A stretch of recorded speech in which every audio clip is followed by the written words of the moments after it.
Vous qui regardez les œuvres de Carlos Cruz Diez, qui percevez les couleurs qu'il a choisies et celles qui n'ont pas de support matériel, savez-vous quel chemin l'artiste a parcouru avant d'en arriver là? Pensez-vous qu'il se soit un matin réveillé en se disant « Eureka, je vais peindre des lignes de couleurs et ça fera une belle œuvre » ? En réalité, ça ne s'est pas tout à fait passé comme ça.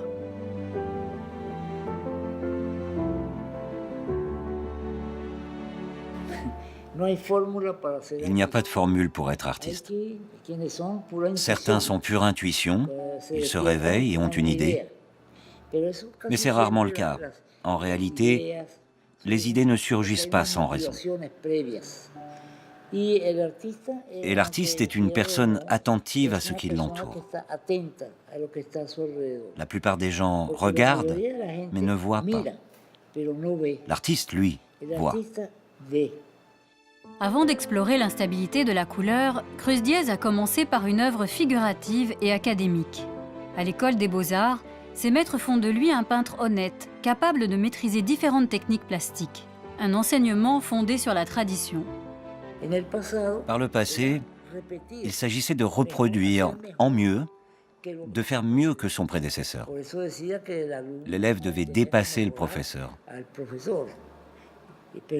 C'était une vision académique. L'idée était de conserver un système de transmission de l'information. Une information et une formation nécessaires pour imiter la nature le mieux possible. C'était un discours imitatif, référentiel. Je dirais transpositif. Je pense que c'est le mot juste, parce qu'il s'agissait de transposer une réalité qui évolue sans cesse, de l'incarner grâce à un processus intellectuel extrêmement complexe. Et ça a pris des siècles pour dire que cette réalité est en mouvement, et que la voici représentée sur un plan statique, figé dans le temps. Pourtant, le jeune artiste ressent rapidement le besoin de se démarquer de l'enseignement de ses maîtres, de faire autrement. Je me disais, pourquoi tout le monde fait pareil? Pourquoi tout le monde peint de la même manière? Tout le monde peignait sur une toile, appliquait de l'huile sur la toile et on ne pouvait pas faire autre chose. Moi, à la longue, et sans la formation et la culture que j'ai eue par la suite, je me disais, bon, alors je ne peins plus avec de l'huile, mais avec de la gouache. C'était une rébellion naïve contre ce que tout le monde faisait. Mais ces petites rébellions ne permettent pas au jeune homme d'assouvir sa soif de créer. Il s'ennuie décidément dans la peinture académique.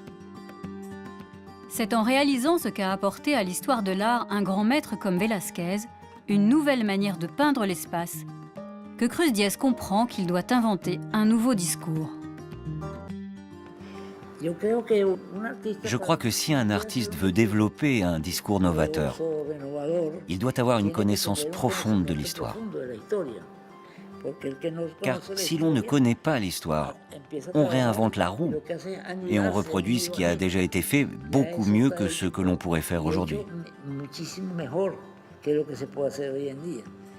Il est donc indispensable d'avoir une solide culture pour ouvrir un chemin. Un petit chemin, il ne faut pas être trop ambitieux. Ouvrir une petite brèche, un horizon, et se donner la possibilité de dire autrement, d'avoir une autre manière de s'exprimer et de communiquer. Au XXe siècle, c'est l'abstraction qui incarne la nouveauté, la rupture.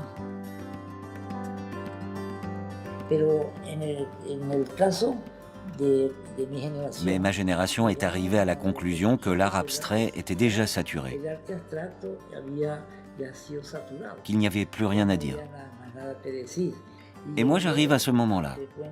Et ça m'a paru intéressant, à 7000 km de distance de Paris, de réaliser, alors si le discours est à bout de souffle, il faut chercher autre chose. Chercher autre chose, inventer un nouveau discours plastique, oui, mais lequel ? Comment se démarquer quand tout semble avoir été dit?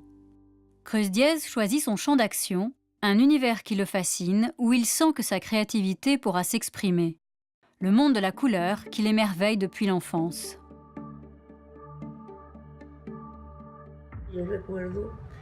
Lorsque j'étais enfant, mon père avait une petite fabrique de soda dans un village du Venezuela. Il posait les récipients et les bouteilles dans la vitrine et il y avait des reflets de toutes les couleurs. Et le matin, le soleil traversait la vitrine et les couleurs se réfléchissaient dans l'espace. Elles coloraient mes habits, elles peignaient le sol. Et ça me paraissait tellement... Je jouais avec ça. Aujourd'hui, ces souvenirs sont dans ma mémoire. Mais mon travail, c'est bien le produit d'une réflexion et d'une analyse de l'emploi de la couleur dans l'histoire de la peinture et dans l'histoire de l'art.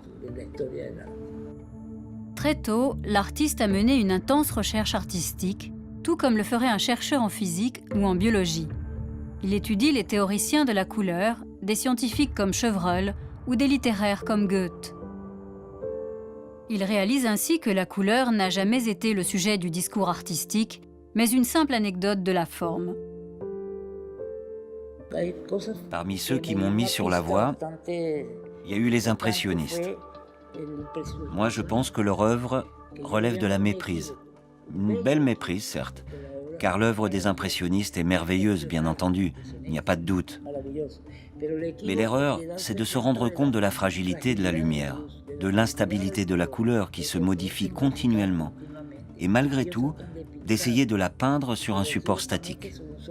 Ils auraient dû chercher un support mobile pour montrer la couleur dans sa réalité. Donc, tout ça m'a mis sur la voie. Je me suis dit, je dois chercher un support mobile qui peut se modifier de la même manière que la couleur. Et c'est ce que j'ai cherché à faire à travers de nombreuses expériences, après de nombreux échecs,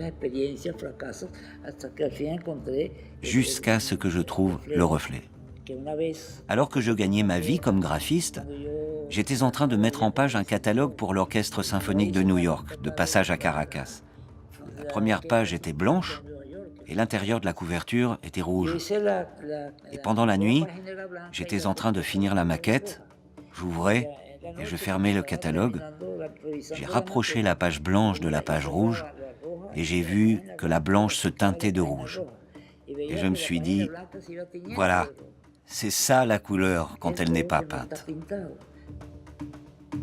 Dès lors, Carlos Cruz Diez cherche à produire des couleurs qui n'existent pas chimiquement, à capter la couleur qui se reflète sur des espaces blancs. Pour cela, j'ai utilisé des lamelles disposées en parallèle, peintes en rouge d'un côté et en blanc de l'autre, de façon à ce qu'elles se reflètent l'une sur l'autre. Et ainsi, j'ai créé une atmosphère de couleur. La couleur est présente, mais elle n'est pas sur le support. Dès 1960, Cruz Diez finalise sa plateforme conceptuelle. Il donne à ses œuvres des noms qui décrivent ce qu'elles sont. Couleur additive, physichromie, induction chromatique, chromo-interférence, transchromie, chromosaturation, chromoscope, couleur à l'espace. Une œuvre planifiée et programmée qui met en évidence l'instabilité de la couleur.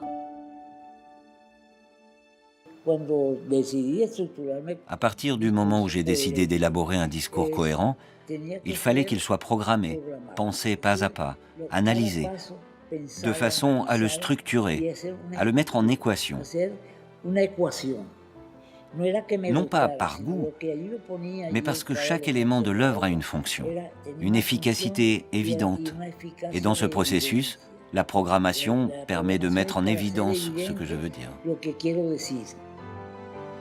Une insatiable soif de comprendre, de réfléchir, de découvrir, ont fait de Carlos Cruz Diez un artiste complet, l'un des grands maîtres de la couleur dans l'histoire de l'art. Tout ça est le fruit d'un long processus, aussi douloureux que merveilleux. Un processus de recherche pour trouver ce que je pouvais dire. Une petite chose. Et voilà, nous y sommes.